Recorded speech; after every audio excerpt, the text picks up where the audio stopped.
सकते किसी भी हालत में। शेड्यूल 2 क्या था?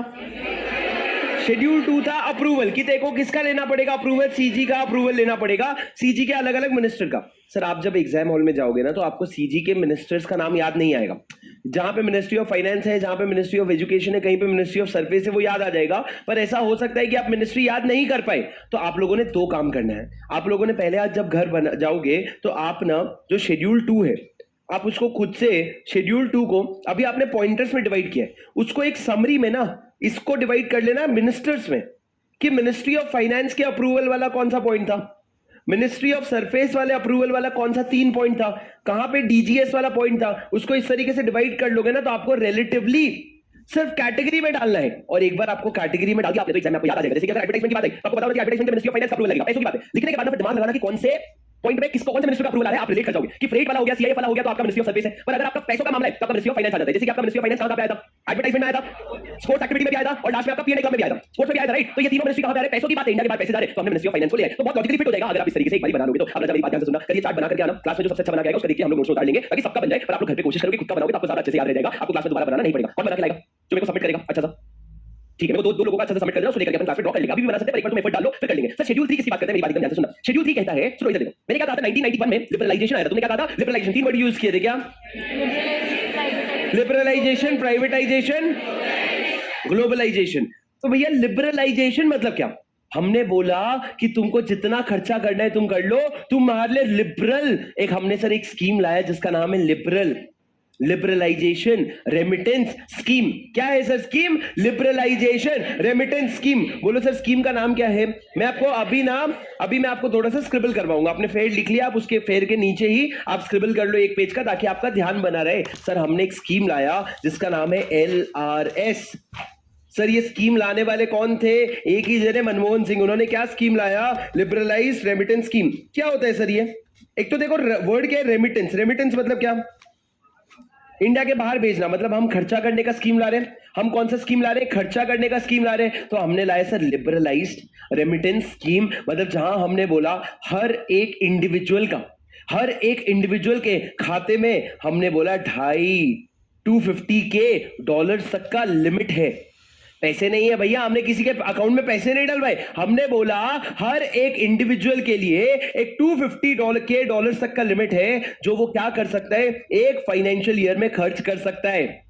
मतलब हमारे पास रिजर्व्स इतना बना, ये रिजर्व्स हमारे पास इतना बना कि हमने बोला हर एक इंसान, हर एक इंडिविजुअल, हर एक पीआरओआई क्या करेगा? पीआरओआई से हमारा कोई लेना देना नहीं है। हर एक पीआरआई यहां से कितना पैसा निकाल सकता है? $2.5 लाख।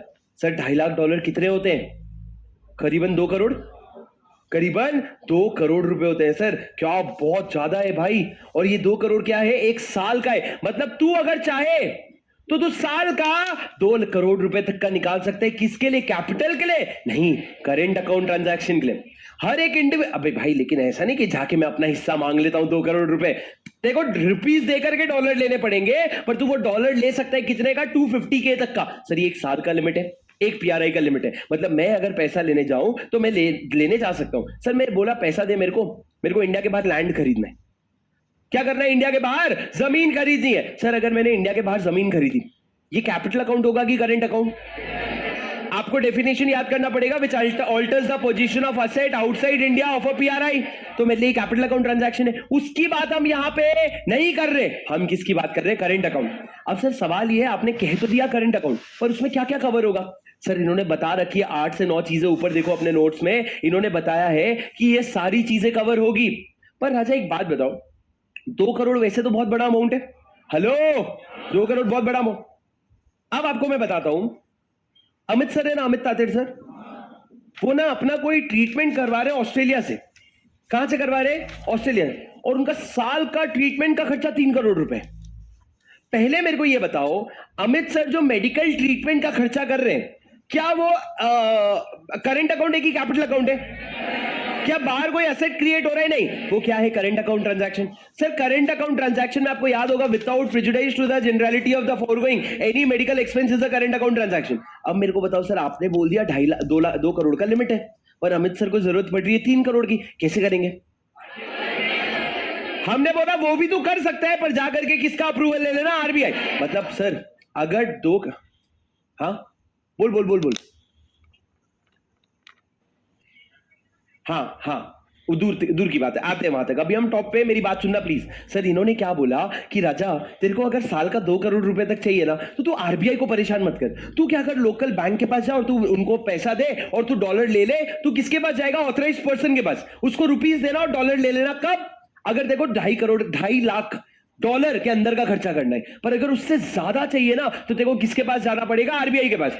ताकि एक लेयर ऑफ अप्रूवल आए, तो देखो भी थोड़ा डर लगे कि भाई मैं क्यों अप्रूवल लूं, रहने दे, कम खर्चा कर लेता हूं। तो हमने क्या बोला, वैसे बैंक के पास जा सकता है, पर ऐसे तेरे को आरबीआई के पास जाना पड़ेगा। बट सर ये 2.5 लाख डॉलर में आपने बोला जमीन नहीं खरीद सकते, तो क्या क्या आता है सर? क्या क्या आता है वो इन्होंने डिफाइन किया। Transaction covered. पहला क्या लिखा है sir? Private visit to a country outside India. अभी मान लो यदि मैं कभी यूरोप घूमने गया, तो यूरोप घूमने जा रहा हूं, it is a private visit to a country outside India, मतलब नॉर्मल घूमने जा रहा है, वो पहले वाले में कवर हो जाएगा। दूसरा, गिफ्ट या डोनेशन। सर मेरा भाई ऋषभ मेरे को मेरे पास होने पे आईफोन गिफ्ट कर दिया, तो मैंने भी बोला, उनका बर्थडे था, तो मैंने भी भाई उनको मस्त एकदम $50 गिफ्ट कर दिया। तू भी क्या याद रखेगा, जा। कितना गिफ्ट कर दिया मैंने? $50। भैया है करंट अकाउंट ट्रांजैक्शन और अलाउड है। तुम देखो गिफ्ट और डोनेशन अलाउड है। मतलब इंडिया के बाहर अगर मैं जाके डोनेशन करना चाह रहा हूं, तो मैं वो डोनेशन भी कर सकता हूं, कोई लिमिट नहीं है। 2.5 लाख का ओवरऑल लिमिट है। तीसरा सर, एम्प्लॉयमेंट, मतलब बाहर नौकरी दे रहा हूं मैं जब बाहर नौकरी करने जा रहा हूं, तो इनिशियली मेरे को खर्चा करना पड़ेगा सेटल होने के लिए, वो खर्चा अलाउड है। चौथा सर, एमिग्रेशन। सर एक सरदार जी थे, वो इंडिया के थे, वो कनाडा शिफ्ट हो गए। सर आपको पता है कनाडा शिफ्ट होने के लिए बहुत खर्चा लगता है, तो वो क्या कर सकते हैं सर? $2.5 लाख तक तो बैंक से मांग सकते हैं। पर एक छोटा सा प्रॉब्लम है सर, कनाडा का इमिग्रेशन कॉस्ट। इमिग्रेशन मतलब क्या? तुम इंडिया छोड़ के परमानेंटली कनाडा से, एक होता है इमिग्रेशन और एक होता है एमिग्रेशन। यहां पे लिखा है एमिग्रेशन। आप इंडिया के बाहर जा रहे हो सेटल होने के लिए। सर कनाडा का प्रॉब्लम है, कनाडा में पहली बार जाओगे ना आप, तो कनाडा का जो कंट्री का कॉस्ट होता है, वो कंट्री आपसे $4 लाख लेती है। कंट्री आपसे कितना लेती है? $4 लाख। या लिमिट कितना है सर? $2.5 लाख। लिमिट से ज्यादा का तेरे को पेमेंट करना है, किसके पास जाना पड़ेगा? अभी तक के नॉलेज के हिसाब से आरबीआई। आपको आरबीआई से अप्रूवल लेना पड़ेगा, क्योंकि $2.5 लाख के ऊपर है। पर सर एमिग्रेशन भी तेरा उसी खर्चे में आता है। फिफ्थ वाला, maintenance of close relative abroad. मतलब सर, मतलब मान लो अगर मेरा सग्गा छोटा भाई कहां पे है, लंदन में पढ़ाई कर रहा है, सग्गा भाई, उसके खर्चे में भेजूंगा ना, तो वो मेरे लिए नॉर्मल खर्चे अलाउड है, कोई प्रॉब्लम नहीं है। Next, travel for business conferences. अगर बाहर कोई बड़े बड़े कॉन्फ्रेंसेस, स्पेशलाइज ट्रेनिंग है, या सर मेडिकल या चेकअप है। सर ये मेडिकल या चेकअप है, मतलब बेसिक आप चेकअप वगैरह करवाने के लिए जा रहे हो, तो वो खर्चे भी अलाउड है। बट सर एक फर्ज करना, मेरे पापा एक पीआरआई है, मैं भी एक पीआरआई हूं। अभी पापा अगर इंडिया के बाहर जा रहे हैं ट्रैवल करवा, चेकअप करवाने, तो अकेले तो जाएंगे नहीं ना, उनके साथ एक असिस्टेंट जाएगा। तो सर मैं अगर उनको अकंपनी कर रहा हूं, उनके साथ जा रहा हूं, तो मेरा भी खर्चा वो उठाएंगे, तो मेरा खर्चा भी उनके वो $2.5 लाख में आ जाएगा। अरे आप समझ रहे हो क्या? वैसे उनका $2.5 लाख का लिमिट अलग है, मेरा $2.5 लाख का लिमिट अलग है, हम दोनों का अलग अलग लिमिट है। पर अगर मैं उनके साथ जा रहा हूं उनके मेडिकल ट्रीटमेंट के लिए, तो मेरा खर्चा भी उनके $2.5 लाख में आ जाएगा। सर ये सब पता कैसे चलेगा? बेटा वीजा में ना जान ले लेते हैं तुम्हारी। जब तुम वीजा निकलवाने जा रहे हो, कहां से आई है, कहां को जाएगा, पागल, वो उनका वही रहता है थॉट प्रोसेस कि भैया ये वीजा लेके इंडिया के बाहर जा रहे हैं, यूरोप जा रहे हैं, ये वापस नहीं आएगा, इसको वहीं पर रख लेंगे, इसको वहां पे साफ सफाई बहुत पसंद आ जाएगी, पैसे इसको बहुत पसंद आ जाएंगे, इंडिया वापस ही नहीं आएगा।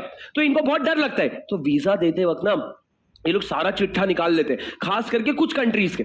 जैसे तुम अभी थाईलैंड जाओ तो उसके लिए वीजा नहीं लगता है, आप अगर दुबई जाओ तो उसके लिए वीजा इतना ज्यादा प्रॉब्लमैटिक नहीं है। आप यूरोप चले जाओ, आप बोलो मैं यूरोप जाऊंगा, तो तुमको जो भी शेंगेन वीजा जो भी लगता है, वो वीजा लेने के लिए आपकी ऐसी तैसी हो जाती है। तो ये सब वीजा में आपको बताना पड़ता है। उसके बाद क्या लिखा है सर? Medical treatment abroad. ऊपर चेकअप था, ये नीचे मेडिकल ट्रीटमेंट है। सर अगर आप मेडिकल ट्रीटमेंट करवाने जा रहे हो, किसी को कैंसर है, किसी को कोई और बीमारी है, वो अगर इंडिया के बाहर ट्रीटमेंट करवाने जा रहे हैं, वो भी अलाउड है। सर आप पढ़ने लिखने जा रहे हो, स्टडीज अब्रॉड, इंडिया में नहीं हो रही है पढ़ाई, बाहर जाके क्या करेंगे? शायद हो जाए। सर क्या है स्टडीज अब्रॉड? अगर आप इंडिया के बाहर पढ़ने जा रहे हो, तो अभी क्या हो जाएगा? करंट अकाउंट, और लास्ट में लिखा है any other current account transaction. Sir कोई भी करंट अकाउंट ट्रांजैक्शन करो, आपके साल का लिमिट कितना है? $2.5 लाख। मतलब हमने बोला हर जने के हिस्से का $2.5 लाख है, तेरे को चाहिए तो तू आगे ले ले और खर्च कर दे, कोई प्रॉब्लम नहीं है। सर पर क्यों खर्चा करने दे रहे इतना? राजा लिबरलाइजेशन, हमने बोला हमको फॉरेक्स कंजर्व नहीं करना है, हमको फॉरेक्स को डेवलप करना है, तो तू खर्च करेगा। बोलते हैं ना, जितना तुम the more you spend in the right things the more you will earn. तो भैया तुमने और खर्चा किया, तो वैसे ही बाहर वाले भी इंडिया आके खर्चा करेंगे। तू इंडिया के बाहर जाएगा तो बाहर वाले भी इंडिया आएंगे, तो हमारा सर्कुलेशन बढ़ जाएगा। तो हमने बोला हर एक का लिमिट कितना, $2.5 लाख। सर ये कौन से स्कीम में? LRS बोलो फुल फॉर्म।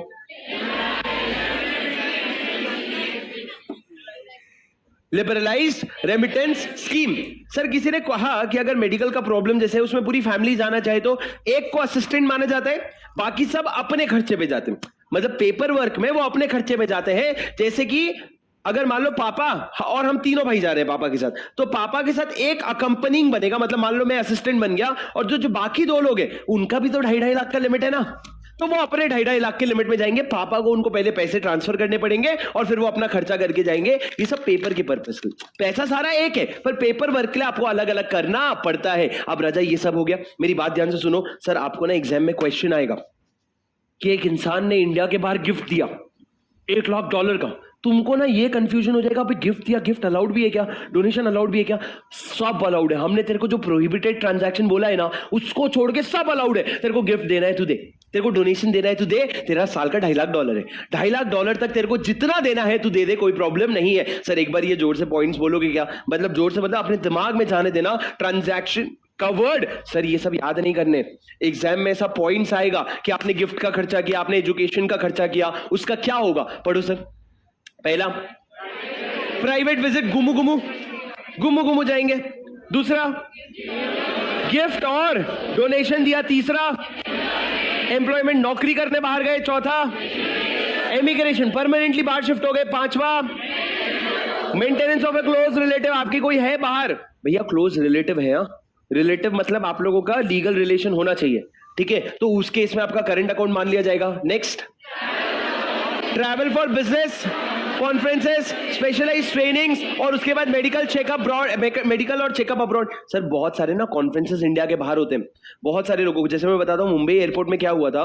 मुंबई एयरपोर्ट में जो रनवे पे जो लोग काम करते हैं उनकी हर 6 महीने में ट्रेनिंग होती थी, और वो ट्रेनिंग होती थी चाइना में। वो ट्रेनिंग होती थी चाइना में, जहां पे वो ट्रेन होकर के आते थे कि अगर रनवे पे कोई हैजर्ड्स होता है, रनवे पे कोई प्रॉब्लम होती है तो उसको कैसे मैनेज करना है रियल टाइम। ये सारी ट्रेनिंग इंडिया के बाहर होती है। इसका आप खर्चा करोगे, ये क्या माना जाएगा? करेंट अकाउंट ट्रांजैक्शन, और वो अलाउड है, कोई प्रॉब्लम नहीं है। और any other person accompanying a patient, next medical treatment abroad, और नेक्स्ट स्टडीज अब्रॉड, और next sir other current account transaction. Sir ये सारे क्या है? ये सारे $2.5 लाख के लिमिट में आते हैं। पर राजा अगर इसके ऊपर का खर्चा है तो आरबीआई का। सर मेरे को बताओ, एक यहां पे इमेजिन करो विशाल सर बैठे हुए आरबीआई। मेरे को एक बात बताओ, बार बार आरबीआई के पास जाओगे परेशान नहीं हो जाएगा?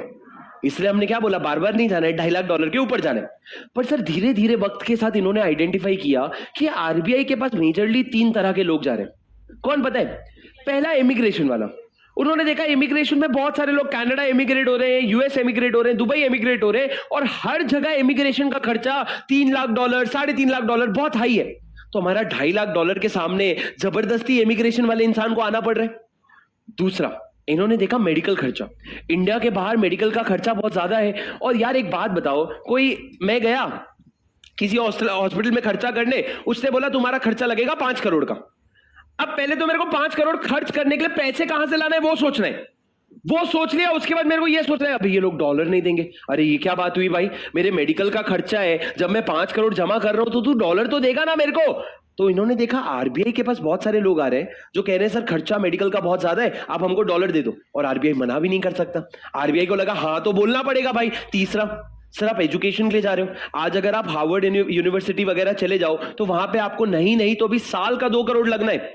पर वही आप साल का 2 करोड़ की जगह मान लो 2.5 करोड़ है, तो आपको जाके फिर आरबीआई का अप्रूवल। तो आरबीआई ने इवैल्यूएट किया कि ये 3 केसेस है जहां पे लोग हमारे पास बहुत ऑफन आ रहे हैं। पहला इमिग्रेशन का खर्चा, दूसरा मेडिकल का खर्चा, तीसरा एजुकेशन का खर्चा। सर हमारा डर क्या रहता है पता है? हमारा एज अ कंट्री डर क्या रहता है? झूठे ट्रांजैक्शंस मत दिखा। मतलब ऐसा नहीं तू मेडिकल के नाम पे तेरा खर्चा $5,000 का है, तू $5 लाख भेज रहा है। क्यों? क्योंकि भैया इससे पैसा इंडिया के बाहर चला जाएगा। जेन्युइन केस से तो हमको कोई प्रॉब्लम नहीं है, पर हमको प्रॉब्लम है नॉन जेन्युइन केस से। तो हमने बोला एक काम कर, तेरा अगर मेडिकल का खर्चा है तो तू वो हॉस्पिटल से ना एक स्टेटमेंट लेके आ कि तेरा इतना खर्चा होने वाला है। तेरा अगर एजुकेशन का खर्चा है तो उस यूनिवर्सिटी से स्टेटमेंट लेके आ, तेरा अगर इमिग्रेशन का खर्चा है ना तो उस कंट्री से स्टेटमेंट लेके आ जिसमें लिखा होगा तेरा खर्चा कितना है, और तेरा खर्चा जितना है ना उतना तू डीम्ड अप्रूव्ड मान ले। तेरे को आरबीआई का अप्रूवल लेने की जरूरत नहीं पड़ेगी। पहले सवाल का जवाब दो, आरबीआई का अप्रूवल कब लेना पड़ता है? $2.5 लाख के ऊपर, उसके नीचे तो नहीं लेना पड़ता। पर अगर मान लो मेरा 3 खर्चा है, immigration, medical, studies, immigration, medical, studies, और इसके मेरे पास सपोर्टिंग है।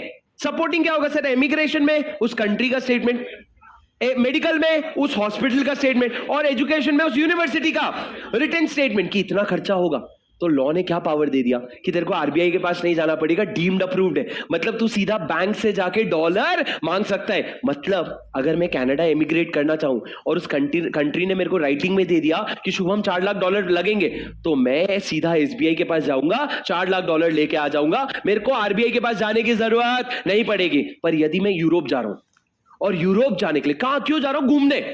घूमने जाने का मेरा खर्चा कितना आने वाला है? 3 करोड़। 3 करोड़ मतलब तुम एक एस्टिमेट लगा लो, छोड़ दो, 350 के डॉलर।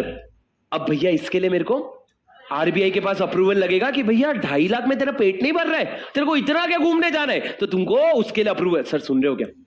टोटल 8.9 पॉइंट है, उसमें से 3 पॉइंट के लिए हमने बोला डीम्ड अप्रूवल है, पर उससे नीचे क्या लिखा है? फॉर पॉइंट DGH, जिसके बाजू में मैंने स्टार भी बना दिया, इमिग्रेशन, मेडिकल और स्टडीज। आपको क्या करना पड़ेगा? नो अवेल मोर देन 250 के if so required by country of immigration, Canada बोल रही है, मेडिकल इंस्टीट्यूशन जहां पे ट्रीटमेंट होने वाला है, या फिर यूनिवर्सिटी अब्रॉड। इफ, और उसके लिए आपको आरबीआई के अप्रूवल की जरूरत नहीं पड़ेगी। अरे सुन रहे हो क्या सर? थोड़ा सा कॉम्प्लिकेशन कहां पे आता है पता है? थोड़ा सा कॉम्प्लिकेशन यहां पे आता है कि मान लो मेरे को साल का लिमिट कितने का है? 250 के का। अभी बस कॉम्प्लिकेशन सुन के रख लेना, आंसर नहीं दूंगा अभी, बस समझ के रख लेना। सर मेरा साल का लिमिट कितना है? 250 के का। सर मैंने 200 के खर्चा कर दिया, कहां पे? 200 के खर्चा कर दिया ट्रैवलिंग में, घूमने फिरने में, प्राइवेट खर्चा। अलाउड है सर? अलाउड तो सब है, ये विदाउट अप्रूवल अलाउड है, तू बिंदास कर सकते हैं। और मेरे को उसके बाद और 300 के की जरूरत पड़ी, किस चीज के लिए? मेरे को 300 के की जरूरत पड़ी मान लो इमिग्रेशन के लिए। मैं घुमाया, फिर मैंने बोला इमिग्रेट कर देते हैं। सर अब तुम देखो, इसके लिए मैंने क्या ले आया? मैं कंट्री ऑफ इमिग्रेशन का सर्टिफिकेट ले आया, तो ये ऑटोमेटिकली अप्रूव हो जाता है। और ये तो मेरा 250 के लिमिट है, तो यहां पे टोटल कितना हो जाता है? 500 के। अभी एक सवाल आता है सर, क्या मैं ये मानूं? 2 थॉट प्रोसेस हो सकते हैं।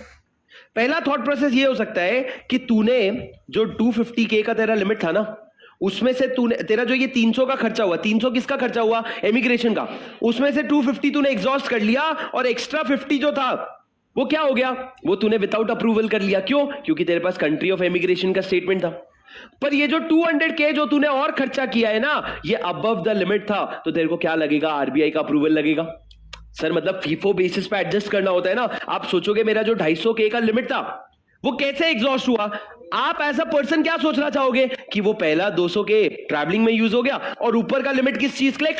कंट्री ऑफ इमिग्रेशन के लिए, इमिग्रेशन के लिए, तो मेरे को आरबीआई का अप्रूवल नहीं लगेगा। पर ये भी तो थॉट प्रोसेस हो सकता है ना कि तेरे 250 के में 250 के तेरा कंट्री ऑफ इमिग्रेशन का यूज हो गया, एक्स्ट्रा 50 के भी बिना अप्रूवल के हो गया, पर ये जो 200 के तूने यूज किया इसके लिए तेरे को क्या लगेगा? अप्रूवल। सवाल ये है तुम्हारे हिसाब से कौन सा थॉट प्रोसेस ज्यादा सही है? मेरा पहला सवाल, क्या ये डिपेंड करेगा डेट पे? सर डेट पे इन द सेंस, अगर मैं बात करूं फाइनेंशियल ईयर 24-25 की, अगर मैं ये कहूं कि 1 जुलाई 24 को मैंने ट्रैवल का खर्चा कर लिया, कितना? 200 के, और मैंने अगर 1 दिसंबर 24 को मैंने इमिग्रेशन का खर्चा माना 300 के, तो क्या इससे मेरा थॉट प्रोसेस ज्यादा क्लियर होगा? क्या कि 250 के में से पहले 200 के ट्रैवल के लिए ही यूज हुए हैं, लिमिट बची कितने की? $50 की, और देखो इमिग्रेशन का खर्चा कितना करना है? $300, मतलब एक्सेस कितना है? 250 के। तू क्या ले आएगा? अगर कंट्री ऑफ इमिग्रेशन का सर्टिफिकेट ले आएगा तो देखो आरबीआई का अप्रूवल नहीं लगेगा, आरबीआई का अप्रूवल नहीं लगेगा। पर मैं अगर ये कहूं कि 1 जुलाई को मैंने मेडिकल खर्चा करवा लिया, ध्यान से सुनना, और मैंने 1 दिसंबर को मैंने ट्रैवलिंग का खर्चा करवाया, 1 जुलाई को मेडिकल का खर्चा कितना? 300 के, और फिर ट्रैवलिंग का खर्चा कितना, 200 के। अब मेरे को बताओ ये कैसे यूज होगा सर? अब ये इस तरीके से यूज होगा कि पहले तूने 300 के यूज किया, लिमिट क्या है 250 के, तूने एक्स्ट्रा कितना यूज किया 50 के। तेरे को क्या लगता है आरबीआई का अप्रूवल? पर अगर तूने मेडिकल यूनिवर्सिटी का सर्टिफिकेट दे दिया तो ये अप्रूवल नहीं लगेगा, पर तेरा लिमिट एग्जॉस्ट हो चुका है। अब जब तू ये 200 केक ले जाएगा तो तेरे को आरबीआई का अप्रूवल लगेगा, क्योंकि तेरा लिमिट एग्जॉस्ट। सुन रहे हो क्या सर? अरे ओ सर सुन रहे हो क्या? ये दोनों के डेट्स में फर्क आ रहे हैं। मतलब आप फीफो बेसिस पे एग्जॉस्ट करोगे। फीफो बेसिस पे मतलब अगर मेरा 250 के का लिमिट था, उसमें से मैं पहले 50 के खर्च कर चुका हूं, तो वो माइनस करके मेरा लिमिट कितना बचेगा 200 के। मैं चॉइस नहीं कर सकता कि इसके अगेंस्ट 250 लगा देता हूं, इसके अगेंस्ट नहीं लगाऊंगा। ऐसा तुम नहीं कर सकते। सर इसको नोट कर लो प्लीज, ये 2 इलस्ट्रेशन लिख लो प्लीज।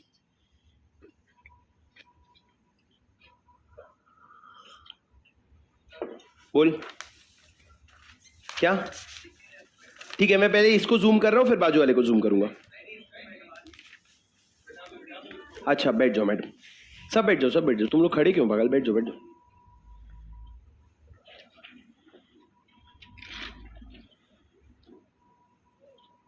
आभाष बोला मैं ऐसे करूंगा तो मेरी शायद गर्दन ना दुख जाए। तू बैठ,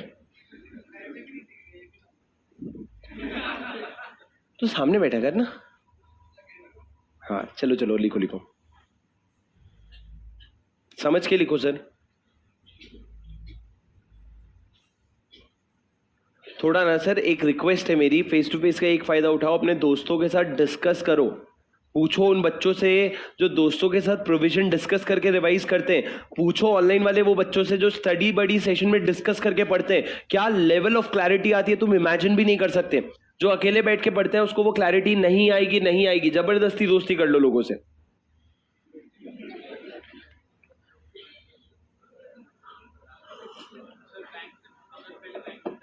आपके पास 10 सेकेंड है इसको लिखने के लिए। हाँ है ना, अभी बोल। बैंक के पास पैसे निकालने के लिए गए।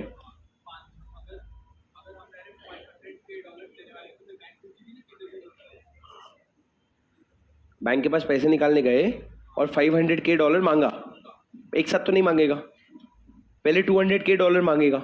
वो जरूर तुझसे पर्पस पूछेगी, बिना पर्पस के तू तेरे को नहीं देगा पैसा। और फिर तू और जब मांगेगा तो तेरे को वापस पर्पस पूछेगा। और बैंक के पास पूरा रिकॉर्ड रहेगा कि तेरा कितना विड्रॉ हो चुका है। बैंक का पूरा सेंट्रलाइज सिस्टम है। कला का कर देता हूं राजा, क्षितिज कर देता हूं, शिवानी कर देता हूं। 250 के का नहीं लाना चाहिए था कि बढ़ाना चाहिए था?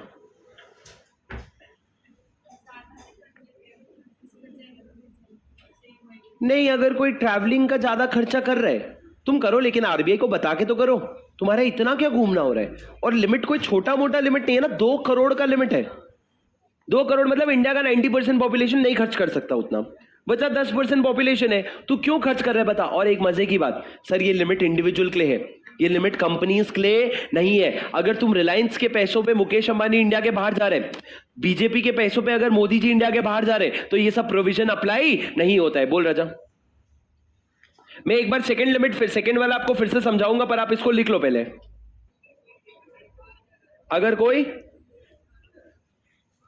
अगर कोई इमिग्रेंट बाहर जा रहा है, इंडिया में 10 करोड़ रुपए है, वो भी लेके जाना है, नहीं लेके जाना है, रख सकता है यहां पे, उसको लेके जाना है। तू लेके जाएगा मतलब ऐसा कैश सिर्फ ट्रांसफर करेगा, खर्च नहीं करेगा। हाँ मतलब देखो यहां से वहां बस ट्रांसफर करना है ना, देखो खर्च नहीं करना है ना, वो तो अपन पढ़ेंगे कैपिटल अकाउंट ट्रांजैक्शन में।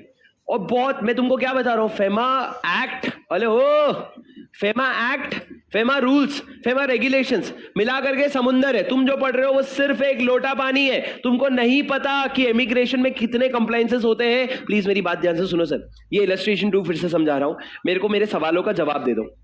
साल का इंडिविजुअल के लिए लिमिट क्या है? 250 का। इमिग्रेशन का खर्चा है तो लिमिट क्या है?